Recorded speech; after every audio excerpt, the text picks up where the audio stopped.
Hey Asher, how you going, my friend? Good, mate. How are you? Very well, thank you. Very well, thank you. We're just going to get everybody to come in. We're not streaming into the Facebook page today. We're going to stream directly into YouTube. There's a bit of a problem getting into Facebook at the moment. The joys of technology, right? Oh yeah, and the flexibility of being able to move around and.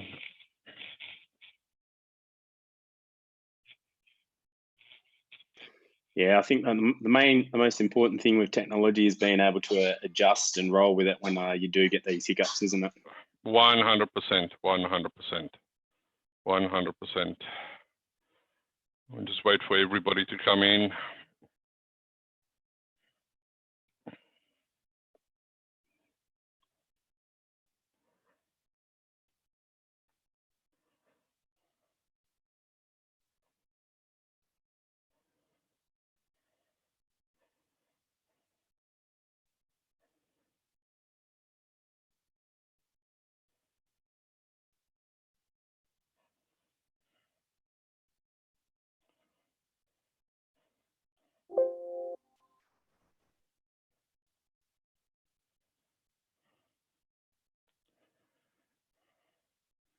Hi, Yolanda. How are you? I'm doing great, thank you. Awesome, awesome, awesome. I'm great as well. I'm great as well. Hey, Paul. Evening, Ivor. How you going, my friend? Doing good. Excellent, excellent, excellent. Is it Fatmir? Is that how I say it? Okay, maybe you can't hear me. Hey, Julie. Hey, Sophie. Hi, Laura.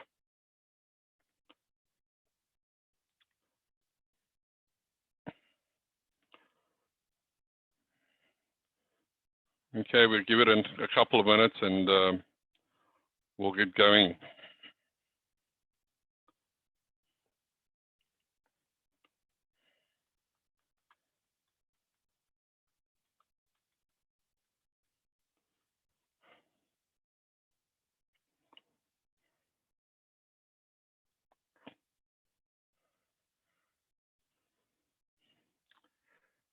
Spain.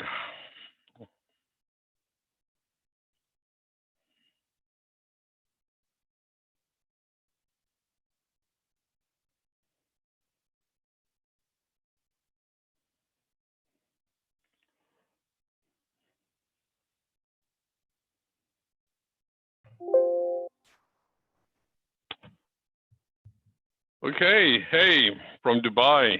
Awesome. Got a lot of people. Hey. Is that Fatmir? Fatmir? Is that correct? Did I pronounce your name correctly? I don't hear the voice very well. Okay, well, welcome, welcome, welcome. Okay. It's very good to be with you together. Ah, fantastic, awesome, awesome, awesome. Yes, absolutely. Okay, so guys, welcome to the Surviving Business video discussion today. And what we're going to be discussing today is all about surviving business, on learning how to survive, but not just to survive, but to thrive in today's world. My name is Ivor Lok. I've been a coach for over 15 years. I've done over 15,000 coaching sessions. My joys of being able to help you today is immense. I'm a #1 best-selling author. I've been and created the group called Surviving Business, particularly to help business owners through this incredibly uncertain patch. So right now we're looking at being able to really change the narrative of being able to get in from maybe survival mode into thrive mode and to look for the opportunities. Because a lot of the times when we actually go through life, you know, especially when we have so much uncertainty in our world, and especially the world as what it is today, it's incredibly, incredibly uncertain. And it's the first time, and I coach internationally across the world, it's the first time in my 15 years that I've seen that everybody has the same problem.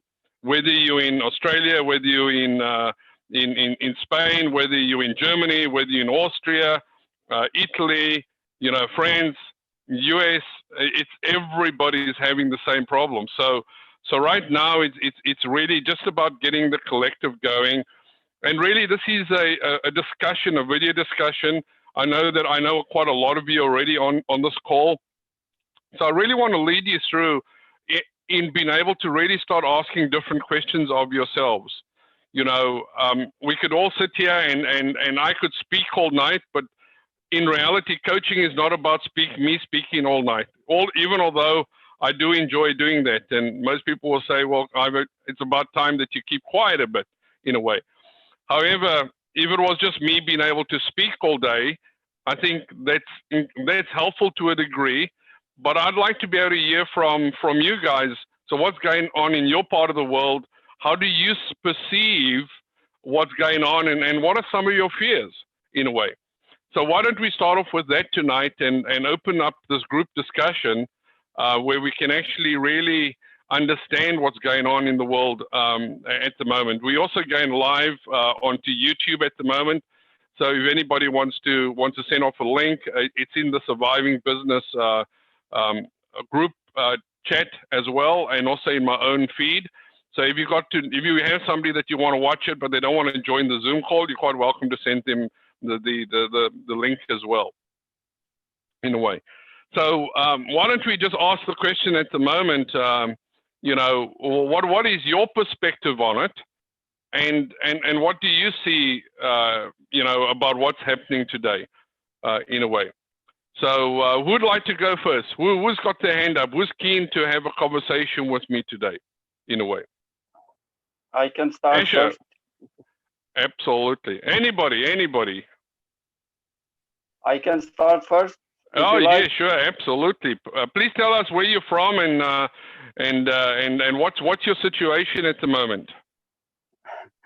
I am from Norway, of course, Fatmir Haidari.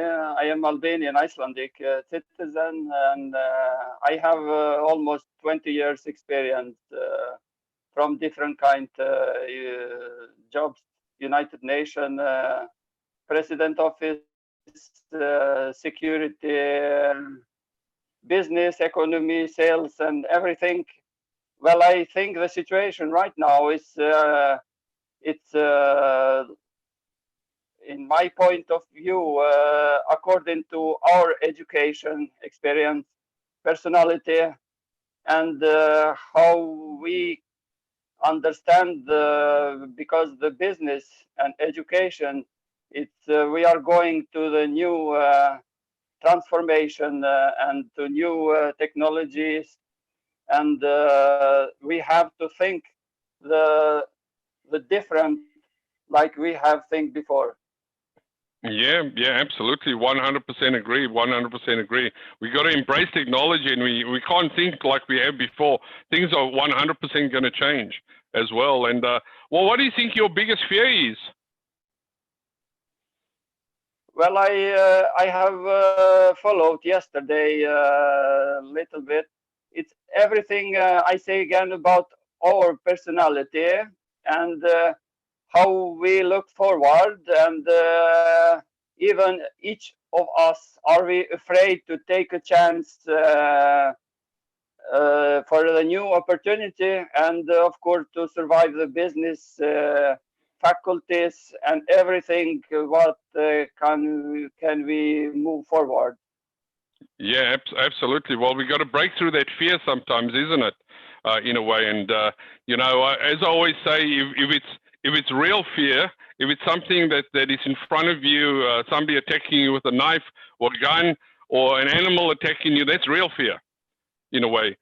But a lot of the fear that's going on at the moment is in our minds, and it's real because, of course, our government is telling us that, and it's kind of fear of an unseen enemy, if you want to put it that way, at the moment. So it is something that we can't take lightly, and I know we're definitely not as a family taking it lightly, because I think if we take it lightly, I think it's really going to come and grip us and take us by surprise in a way, which has happened across the world. But I think at the moment, well, what can you see as being the gifts in this? Because I want to hear from everybody. Well, what do you see as being the gifts in what's going on at the moment? Well, I will say again, according to the education experience, and of course our health. I used to study neuroscience, psychology, philosophy, which have helped me a lot. So maybe it's a little bit unbelievable, but I think that I'm a genius because I have managed everything by myself. So it's very unique method that I'm using to develop myself. So of course that my experience and education can be help for everybody. Of course, Fantastic. I have always to work and to think and to how can we do together, or how can we think together for our planet? Because my thinking is always global. Well, that's a great thing about coming together in a group discussion like this, is that this is free for all.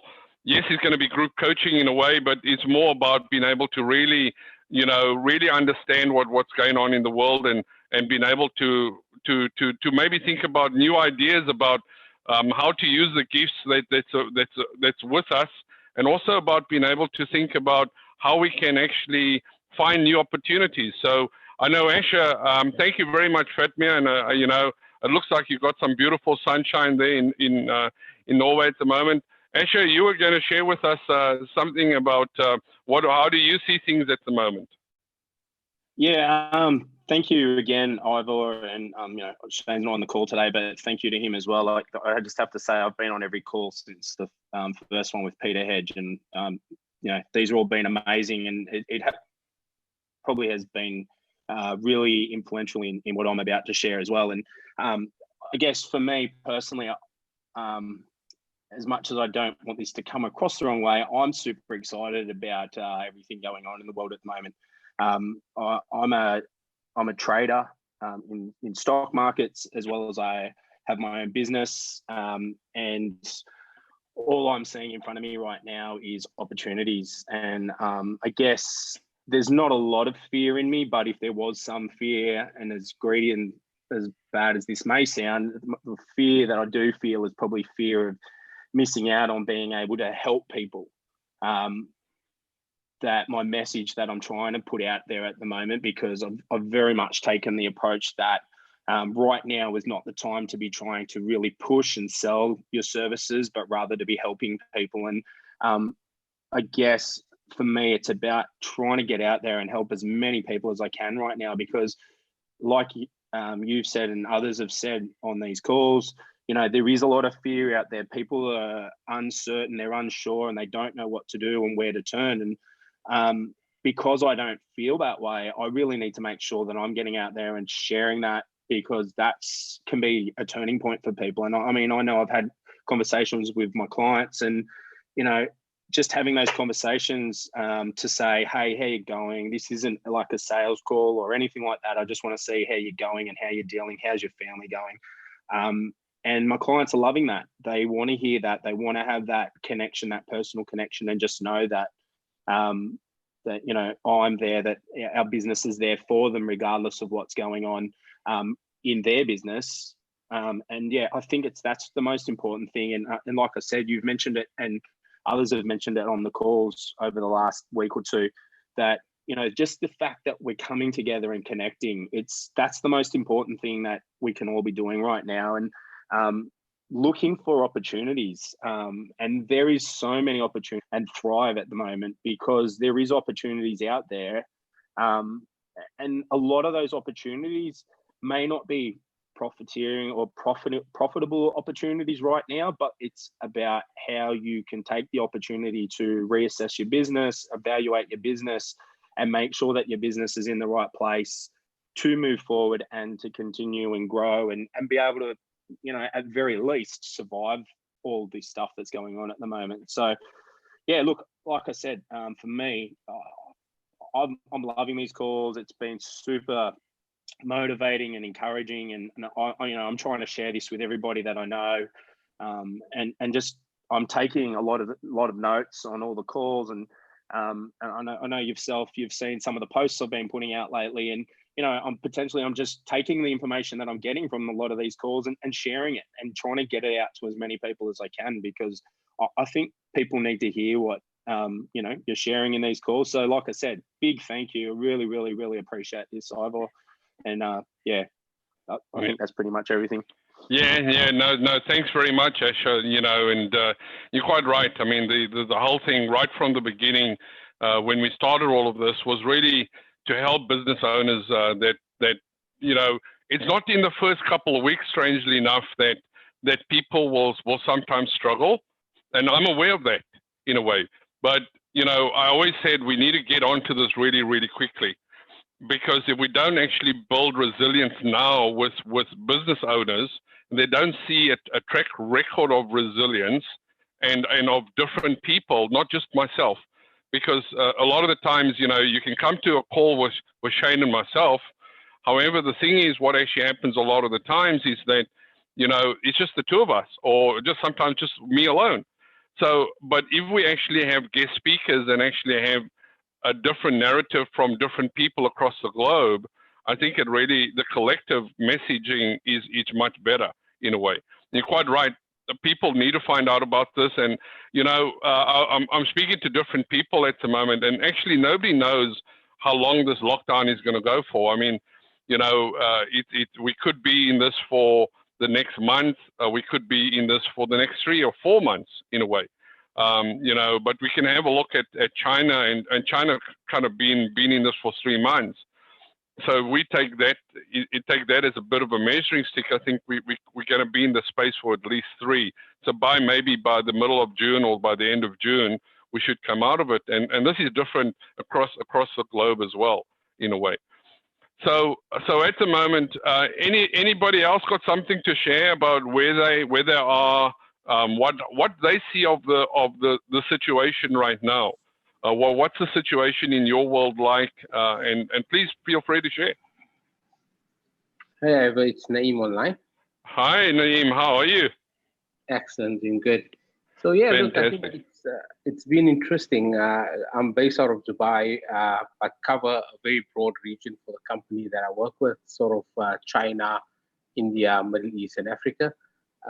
Look, in the Middle East, this has come as quite a bit of a shock, especially with a high level of tourism. Shutting down of airlines and stuff like that has been quite tough. And look, I think the biggest issue today that people are sort of facing is job security in the region, especially that most people work here as expats. So I think there's a lot going on from government in terms of supporting them from that perspective on SMEs. So it's been very interesting listening to some of your discussions in terms of how to survive through this period. I've been working most probably for the last 2.5 months with our portfolio companies in China. And it's actually been quite interesting seeing how the Chinese government has stepped in and played a fairly important role with creating sort of a level of comfort around employees and people management, whereby, you know, they've come up with very definitive guidance on trying to create job security, reducing staff costs across the board by up to 50%, but also similarly reducing rentals and the cost of living. So I think, you know, that's quite a big challenge in today's market, and I think that's one of the things that we've been finding as top of the mind issues whenever we speak to any of our portfolio companies is how do they manage the real people impact versus, you know, I think people have moved their minds away from profiteering to actually humanity, and that's been one of the biggest lessons that we've been sort of seeing nowadays. Yeah, absolutely. I mean, I think that's 100% a gift. You know, the gift of connectivity, and whether you know, a lot of the calls that we've had has connected people across the globe, like yourself, Naeem, you know, being in Dubai, in Spain, and you know, we got Norway on the call, and I think it's more, people are more open to actually connecting across the globe, But the one thing that I can look at as well is what this virus has actually created. It's actually shown us how small and insignificant our world is. You know, because a lot of the times we think that our world is a big world, and that what happens in China is not going to impact the world, or what happens in the US isn't going to impact the world. But I think this is really showing without any doubt how we rely on each other, how interdependent we are of each other, and how we got to actually find a way forward as not just as a country, but as a humanity. And I think that's the biggest lesson that we kind of seeing as an outcome so far in it.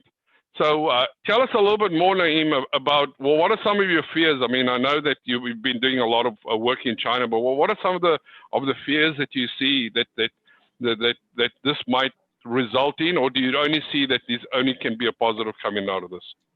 Look, I mean, I definitely agree with Ash. If you're on the markets, there's great opportunities. And if you're a trader and if you're looking at investment, there's great opportunities. And I think cash is king at the moment. So if you do have that, you're in a great position to take some significant advantages. And, you know, we sort of looking at that as a private equity fund as well. But I would say, you know, my biggest fear at the moment for the broader community is recession. I think the impact of COVID-19 in terms of the illness and people actually being fatal on that versus the fatalities that's going to come out of a significant recession is going to be a lot more significant. I mean, we both sort of come from a similar country, South Africa, and they've gone into lockdown. And if you just look at the issues that the country is facing with just trying to deal with the mass population of homeless and people that actually live on a day-to-day, with their needs being having to fulfill their work for the day and basically spend whatever they can on family to just survive. It's how do you sustain those people? How do you protect those people in this environment? And the recession that's going to come out of that in terms of the impact that it's going to create on the world.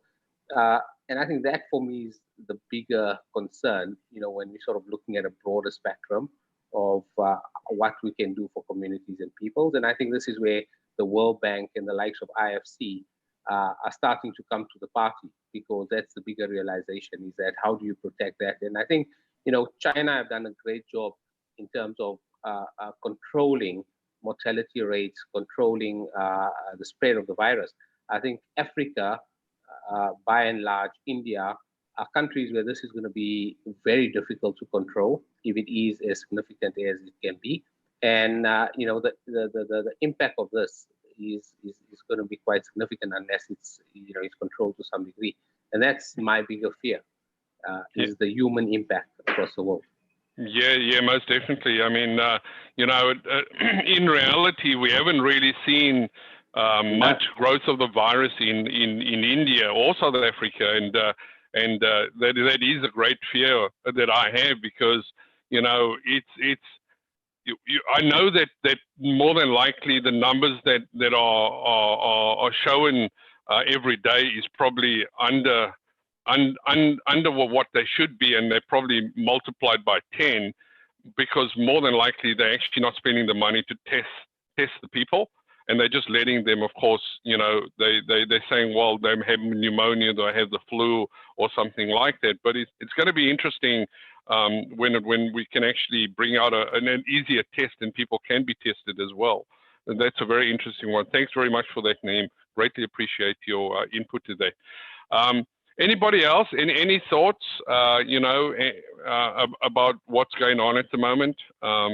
In a way, where are you? And I know Yolanda, you're from Amsterdam at the moment. No, not Amsterdam. The opposite. I'm from the Netherlands. Yes. Oh, Netherlands, not Amsterdam. Netherlands. Yeah, sorry. But yeah, what is happening now is actually kind of interesting, because the air is much cleaner, and all the issues about I don't know how the word in English is, stickstoff, but the particles in the air are gone or subsided, and the water is cleaner, and so all the trafficking people did, and now they are working from home, and it makes a huge difference. And that is not only in the Netherlands, but it is worldwide. And so in a way, this is healing for the earth, if you want to see it like that. But if it shows also that people can work from home. A lot of people can work from home, but also study from home. And if they have to find new ways, they can. And it's not always so, but in most cases this is. And I think they should look at it also after this is gone. And it can take a few months easily. So we have time enough to learn then. Yeah, absolutely. You're quite right. Very right. I mean, I think that the big thing what he said there was that, people are now starting to see that, wait a minute, what we thought was not possible, which was to have a distributed workforce and a workforce that could easily work from home and allow them to work from home. People are now starting to see that there might be an advantage to it in a way. I mean, I'm very surprised at the moment. My daughter's at home and she's doing homeschooling, but online homeschooling, and it's amazing how she's actually progressing pretty well. I mean, the one thing that she's probably missing out on at the moment is the social aspect, because she enjoys the socializing with her friends. However, having the whole family at home probably reduces that impact a little bit, because all of us are at home at the moment. However, we're starting to see things, again, a little bit virtual. So I don't know, have you guys seen anything interesting, how things have developed now that we be more at home and we're more in a lockdown per se? Have you seen any ways that people are doing things a little bit more creatively? Have you noticed it? I sincerely have, but I just want to see and hear what you guys have seen online. Have you seen any creative things come out of people being at home and being more virtual? Anybody? I will say a little bit again. Yes. I used to start studying online almost 6 years ago. So I think it's very useful for all, like studying from Harvard and different world universities. So it depends to each of us how we managing our times. So of course that is very connected to our intelligence, our personality, our feeling, sense for everything what is going on. So I prefer on this time to take online studies from Harvard, for example, like I do. It's very good investment for the future, because online studying is on revolution, not just for university education, but for business. You can get so far, and you don't need to lose the time to get the doctor grade or master or something like that. But I think, in my point of view, it's about 10% of the people in the world that can learn so fast, some possible, that can transform themselves to the new jobs. And I have never been afraid for nothing, for example, because I have always take a chance. Doesn't matter if I fail. I used to learn for 1 month Norwegian language because I moved from Iceland. So I think it's a little bit unique how I managing, and it's all about the logics, which I used to play the chess every day, almost 10 years.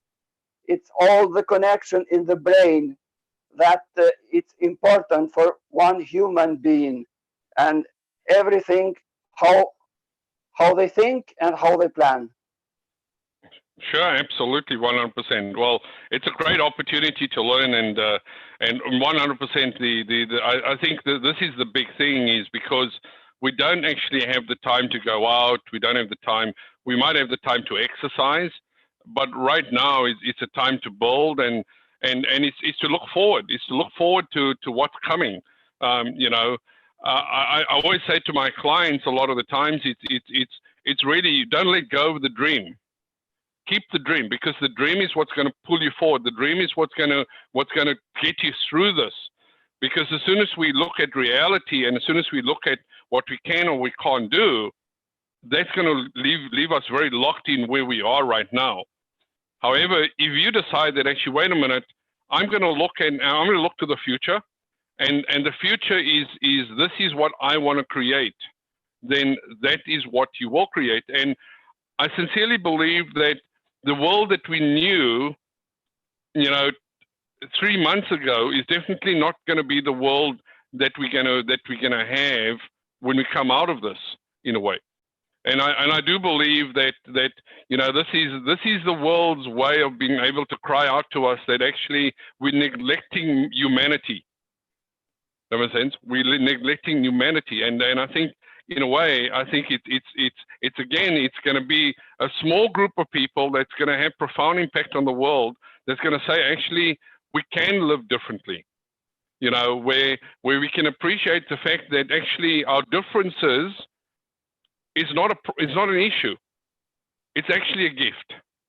And I say this to a lot of companies as well: is that our differences is our gift, in a way. That's our value, ultimately. And if we value that difference, and we take that same value into the world, and we value people's differences, and we value their gifts, then we can make this world sensational, in a way, ultimately. But from a philosophical perspective, there's obviously a lot of fear that people have, and the fear is obviously, will I have the financial freedom that I need to be able to live the dreams that I want, in a way. And a lot of the times it's right now, and with a lot of my business owners, and it's almost like, wait a minute, just relax, calm down, and let's risk mitigate. So in other words, take out the loans, freeze your loans, as many of your loans as you can, get as much risk mitigation, push it as far as you can. And at the moment, we can push it all the way through to the banks, the loan companies, and the banks and loan companies will then interact with the government, in a way. And from that perspective, it's really an interesting space at the moment, because right now, it doesn't matter. I got a client that's in India, say, for instance, and they can't produce anything. And I said to him, well, the great thing about it, nobody else can either. Maybe China right now, because they're coming out of it, but they're producing more medical masks and protective gear. However, the thing is, right now, nobody else is producing. So if nobody else is producing, nobody else is going to get a headshot of you, in a way. But the one thing that I want to ask of the group at the moment is what opportunities? I mean, we say that there's a lot of opportunities, but what sort of opportunities do you see personally that's available? Anybody? Well, I can say again, the new opportunities. I think it's depending because we, as human beings, we are genetically all different. So I think with good genes and in very good development, we can go very far and we can reach the sky, and to find the best idea possible that, for example, how the genius people think. The genius people think they are able to transform themselves to the place, to the situation, and to the society. So, it's my point of view. It's, for example, investing to the education. It's very important, and business have to think and to invest the to find the new ideas. For example, investing to the medical, to the more organics, because every one of us, we will be more healthy. Uh, Everything what is positive, which our brain is connected, all the food we eat. So this is my idea that the medical company, for example, it's very good to invest in organic things, and they can drink and eat people in the near future. Okay. Hopefully I didn't hear that properly, because I heard it. You said you can drink and eat people. But I'm sure that's not what you meant, though. Ultimately. Okay. Thank you very much. Look, I think investing in technology at the moment, or technology, or into being able to have education is 100% super important as well. I was just gonna say, I guess a little bit from the creative side as well is in our local area, just seeing some of the businesses and like traditional bricks and mortar businesses that are spinning things on their head, like a restaurant that's turned around and gone, well, instead of us closing our doors, can we offer a delivery service, or a service where you can pre-order or call up and have it ready to pick up, so that you're keeping your social distancing, or it's being delivered with no contact to your house, or but that's a really creative thing. And I think the big opportunities, other than probably some of the more obvious ones in terms of stock market and that kind of thing, is how businesses are looking at, well, how do we survive? What can we do differently in our business so that we don't have to close our doors, so that we don't have to put our employees out of work, so that we and I think that's the biggest opportunities that are going to, and in the same sense, that's where the most creativity is going to come from, is the people that have the willingness and the drive to go, how can I create something from this opportunity that is going to make the world a better place, or make things work more efficiently for people, and I think that's we're going to end up with on the other side of all of this, is that we're going to have a world that will be able to work better remotely, connect better remotely, and then from a human to human perspective, I think the other big opportunity that's here for us is that people are turning back to people. I mean, I know there's still a lot of people on social media, but people are like looking now, how can I really connect with other people? Not just hi and passing it, like as you would maybe out in the street, or when you're dropping kids off at school or whatever. People are genuinely looking for now, how can they connect with other people, because they're fearful, because they're longing for that actual connection. And that's, I think, the opportunities that are probably going to be the most valuable and the most rewarding that are going to come out of this whole experience. Yeah, absolutely. I mean, you're quite right. Connectivity is actually quite interesting, because when I go back in time, and I've been on this planet for about 5 decades, or 5 decades actually, and when I go back in time, and when I was in my teens, the phone was a very prevalent communication tool, and I would spend hours and hours and hours upon it, in a way. And I think at the moment, sometimes we've lost the ability to communicate as humanity, in a way, because we now have text servicing and those type of things, where people are now texting each other more often. And I must say, even I do that more often as well.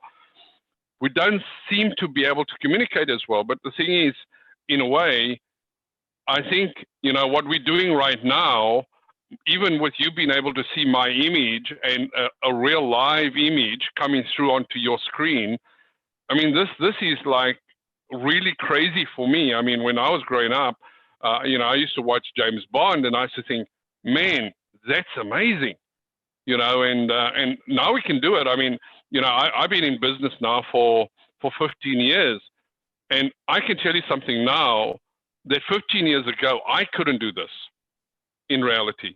You know, I was trying to do at the stage teleconferences and webinars, and I used to have so much technical problems. It used to be crazy in a way. Right now, though, it's easy. It's like in the last 5 years, the amount of acceleration that we have with being able to connect is profound. So I think if this, maybe media has spurred this on a little bit, but I also think maybe media is actually going to be the ones that have saved our lives in a way, because you know we've been able to really get to grips with this quicker than getting into the millions. Because if you think about it, and we go back in time when we didn't have social media, we didn't have all of this ability to connect across countries. There were just the news, and you know, if we think back, if this same type of virus came out then, and we didn't have the amount of connectivity that we had, this could actually be pretty devastating in a way. So I don't know if anybody has a point of view around that, because I see that at the moment that even although that we're locking down, and even although we might get into a recession, and I'm not saying, and I think a lot of economists will say we are going to be in a recession, but is it the recession that we needed to have? And is it, I mean, what would have been the alternative? Would it be that we would have actually lost millions of people rather than tens of or thousands of people? What's your thoughts on that, Naeem?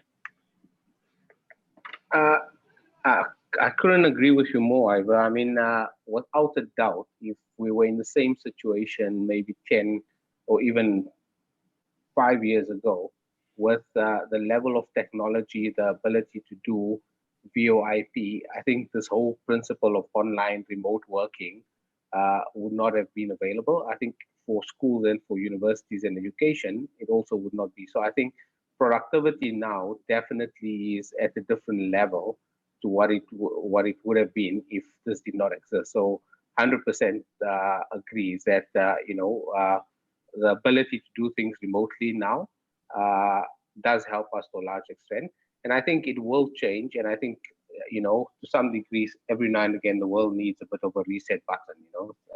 Every now and again, you need to press your Wi-Fi button to get a better connectivity and just reset.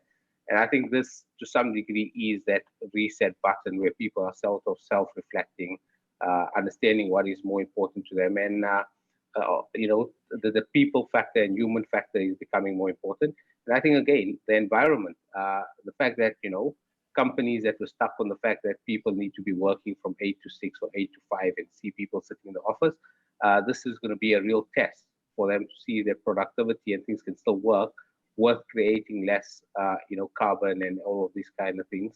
That is, going to be helpful for the environment to a large degree. I mean, we already seeing it across a number of our portfolio companies in China. Is that, also as people move back, we've been telling people, look, if the remote working works and it's more productive, gives you more family time, gives you more time to actually work and be focused. We now actually promoting that in a large degree. So I think it's been a great time to self-reflect. Yeah, absolutely. And I've actually got a client that actually has got a fairly large workforce, and his workforce is now working remotely. And I actually had a conversation with him, and he was alone in the office. I said, well, what's it like? And he says, well, it's really quiet. But one of the things that he said, it just makes me wonder, do I actually need the office in a way? Or do I need to have a space where people can come in and work? Now, I do know that there's challenges around that as well, because some people, and especially at this moment in time, there's probably about maybe 2, 3, or even 4 adults working at home. And it isn't always helpful, because many people don't always have places that are suitable for them at the moment, in a way. Yeah. No, agreed, without a doubt, yes. Yeah, absolutely, absolutely. So, you know, and Dennis quite rightly says here, 18,000 people die every hour of heart disease, totally preventable. I'm not quite sure where the stat comes from, but that's pretty scary. So, yeah. Look, I think you're quite right, Dennis. What you're saying at the moment is that, you know, and I hear this all the time, is yes, well, the coronavirus is not as bad as what people think it is, and that it's overstated. But I think at the end of the day, if we let it run rampant and we just let it run, I think we'll have a different conversation. And you know, I think we don't want to risk that it does run viral and does get consumed by all societies in a way. Okay, so right now, where do we see? I mean, you know, we looked at obviously at technology as being an opportunity, education being an opportunity. So the question is, and that I want to pose to you as well, is that, you know, how can you get involved in this in a way? Because, you know, the thing is, you know, you guys actually took the time to be on the call, and right now it's a lot of the times, I'm going to say one thing is that the people that are actually stepping forward and that are actually looking for opportunities will be the leaders and will find ways forward. But the new frontier at the moment is definitely online, no doubt. I mean, we thought that online was completely, how can I say, saturated. But right now, I think with the globe or the world turning to being online, whether you a small country, Ethiopia, or, you know, a little country like Botswana, or you know, Zambia, or wherever it is, you know, or just a little town, I think everybody's connecting into this one thing called the internet, and I think it's actually gonna make the internet actually makes the whole world converge, if you want to put it that way. So I see this as a convergence into one space in a way. So you think about China's got 1.4 million people, India's got 1.4 million people, 4 billion people, sorry, and the rest of the world has probably got, you know, the equal amount. So I don't know exactly how many billions are out there, but there's at least about 4 to 5 billion people on the planet. And, you know, whether we have the infrastructure to manage that and handle that, but the opportunity, I think on the global scale at the moment, the internet right now is going to become the biggest marketplace on the planet in a way. Okay, because a lot of the times, you know, brick and mortar has always been restricted to demographics, and I don't believe that brick and mortar will stop having its day in the sun, if you want to put it that way. But I think at the moment, international business and actually converging onto this thing called the internet, that this internet is going to become that marketplace that we never had before, in a way. Everybody's going to be more accepting of it, in a way. So I'd like to understand, how many of you have never bought on the internet? Nobody. Okay. Okay. Ivor, just let me give you a slight reflection on that, right? We own three businesses that are e-commerce based businesses, one based in Malaysia, one based in India, and one based in Kenya, South Africa. Yeah. And I mean, sorry, Kenya, and we cover South Africa as part of that. Africa. Yeah. So, you know, this has been a complete game changer for them.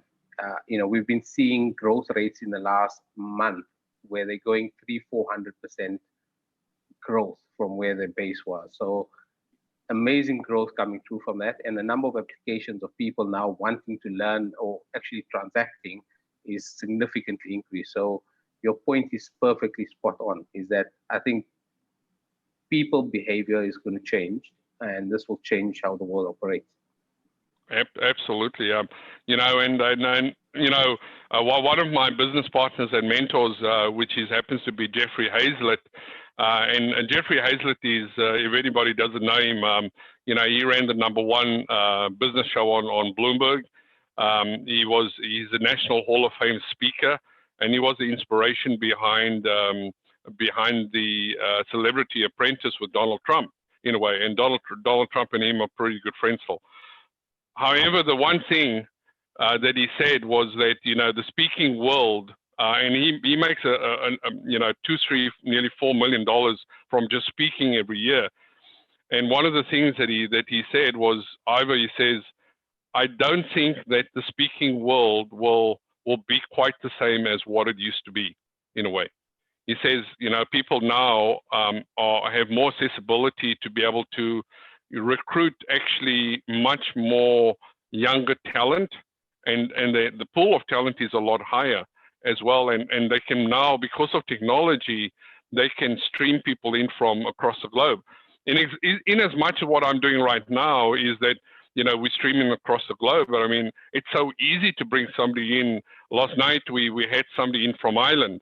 You know, the night before or the day on Friday, we had somebody in from the US in a way. And we had Jeffrey actually on Thursday with us as well. And we're going to be streaming every day going forward as well. You know, we've got some interesting guests coming up, you know, as we go through the couple of weeks. But the thing is right now, you know, what we think that is true with a lot of industries will change. Of course, the mix and more, the brick and mortar industries aren't going to change. Housing is not going to change. I think they're still going to be the same. People still have to live somewhere in a way. But I think, you know, how we do business and how we transact is going to change completely in a way. We're going to have, I truly believe that we're probably going to find that there's going to be different payment systems in a way as well that's going to come out of it, because, you know, serving a particular niche or just because of the sheer volume, there's going to be some competition within that space, in the payment space. And I know that there's a number of like payment systems out there already. I think telecommunication is going to change. I mean, at the moment, pretty much Zoom not owns it, but Skype, Zoom.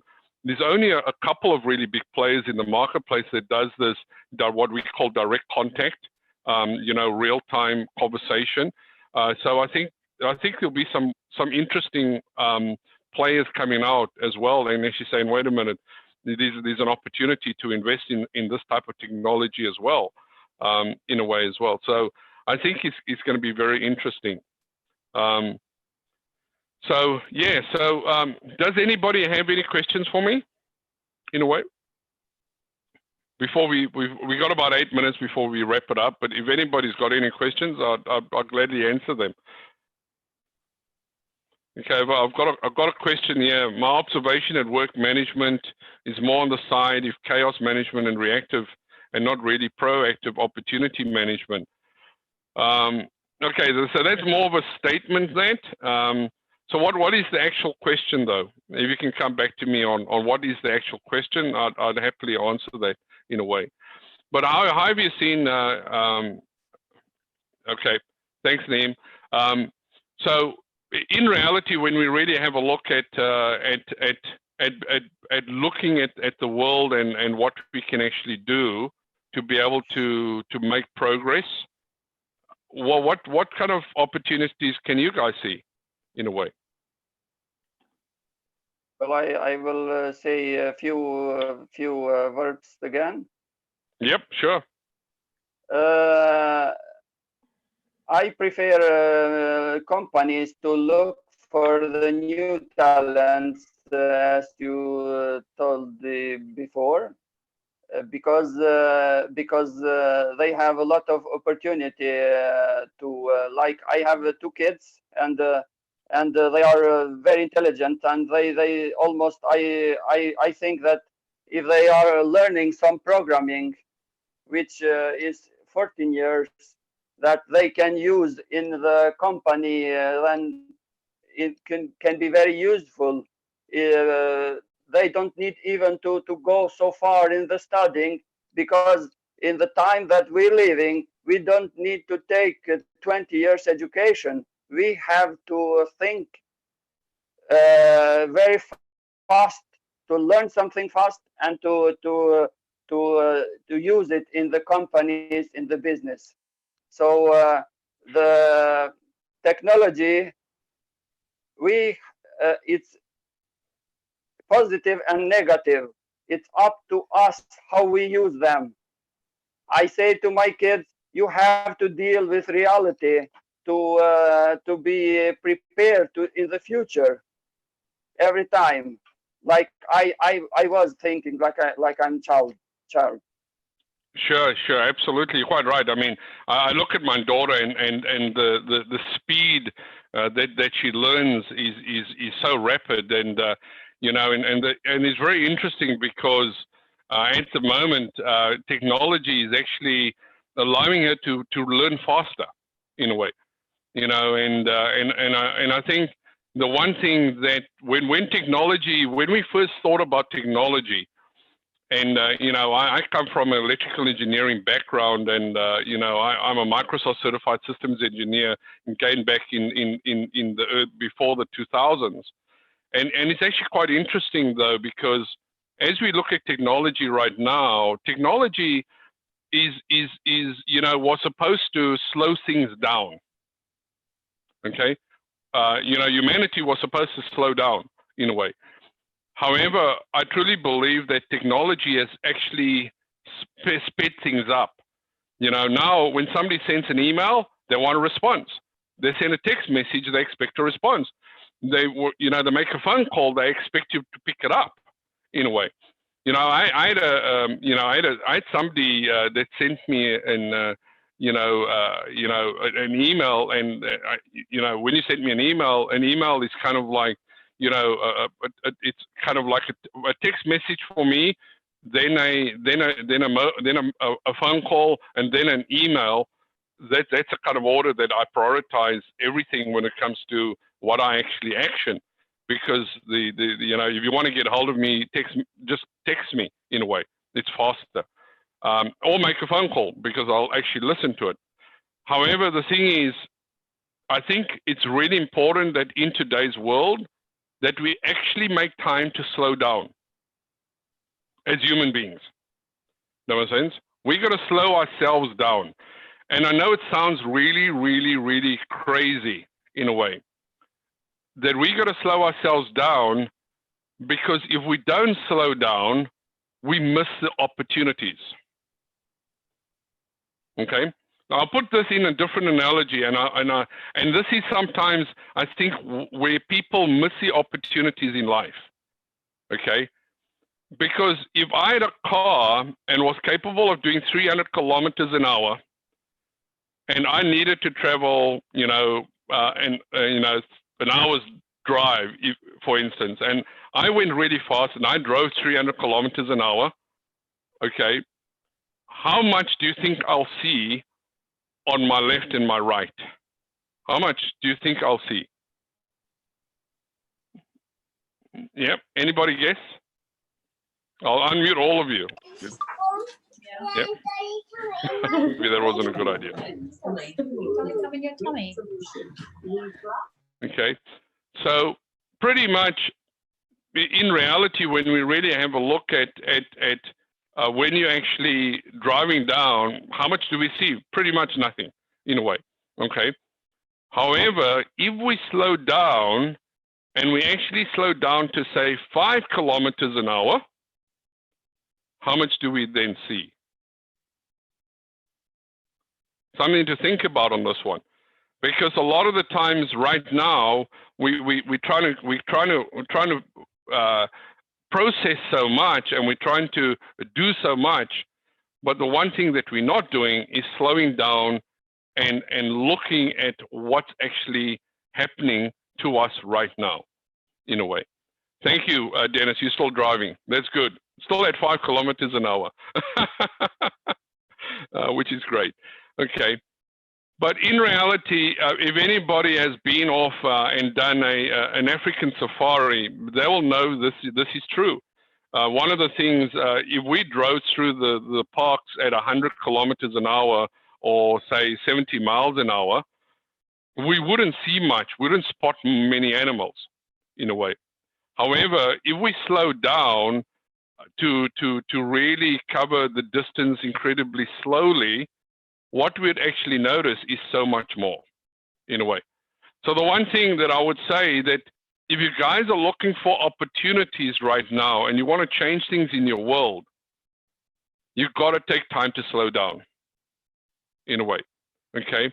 Because then you will see things, okay? And how do you slow down? Well, you intentionally sit down and you sit down for 30 minutes or 20 minutes, whatever it is that you need to sit down for, and you simply sit and think.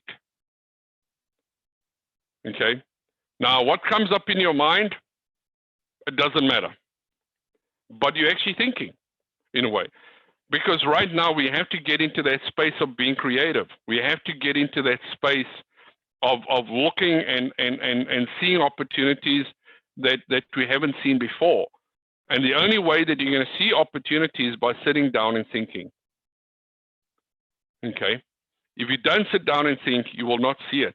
A lot of the times when ideas come to me, it's not when I'm actually busy coaching or when I'm busy having, really interactive conversations. My creativity comes when I'm sitting down and thinking. And it could be purposeful thinking, and I do that a lot. I will sit down and actually sit at my desk and just for 20, 30 minutes, I'll just write down whatever I want to write. And it isn't right or isn't wrong. I'm not trying to push anything out. All it is that I'm simply tapping into something. I'm tapping into creativity in a way. And when you do this more often, you'll find that actually you will calmly see opportunities and the opportunities will open itself up to you. One of the things that I've been gifted with is the fact that I can see a lot of opportunities all of the times. And I share this with different people. I share this with my clients. And I love actually doing this with my clients. You come to a coaching session with me. The more you come to a coaching session with me, you just never know what I'll tap into in a way. Because it might seem like a general conversation, but suddenly there'll be a light bulb moment in that conversation, and that light bulb moment will actually result in something in a way. Okay. Any questions? Any questions at all? We're going to close up pretty soon, so any questions at all? Okay. Sorry, Fatma, I just need to unmute you. Okay, go. Fatma? Yes, sorry. I just want to continue 1 minute. I Sure. agree with you. It's up to everybody how is it developed, and when we're talking about the intelligence, I think as human being we can be intelligent, but the emotional intelligence and creativity is something magical that I see to myself every time to find the best possible solution to solving the problems and everything to moving forward. So the brain activity is the key of the human being. How I find the verbs and how the logical things that is connected to our brain, and yeah. Yeah. Well, I would 100% say that, try sitting down and disconnecting your brain. Okay, don't get so logical, because the more logical we get, the more we're kind of thinking about what we need to do next. And creativity does not come from logic. Okay, this is the one thing that I've discovered over time. And I've been involved with being able to, I've been in that space of being an engineer and had to overthink a lot of what we were doing. And when we get too logical, sometimes we can overthink, and we're not actually getting to a point of where we're actually tapping into creativity.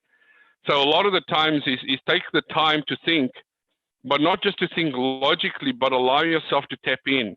And that is the slowing down bit that I'm talking about, is thinking about not necessarily nothing, but allowing those thoughts to enter your mind, writing them down, but not thinking about them deeply, about being able to go, I'm going to try to solve the world's problems, but actually allowing the thoughts to come in. And as you allow the thoughts to come in, writing them down, because that is when you'll find the creative moments. The creative moments isn't between, I would say that the creative moments are in between the thinking.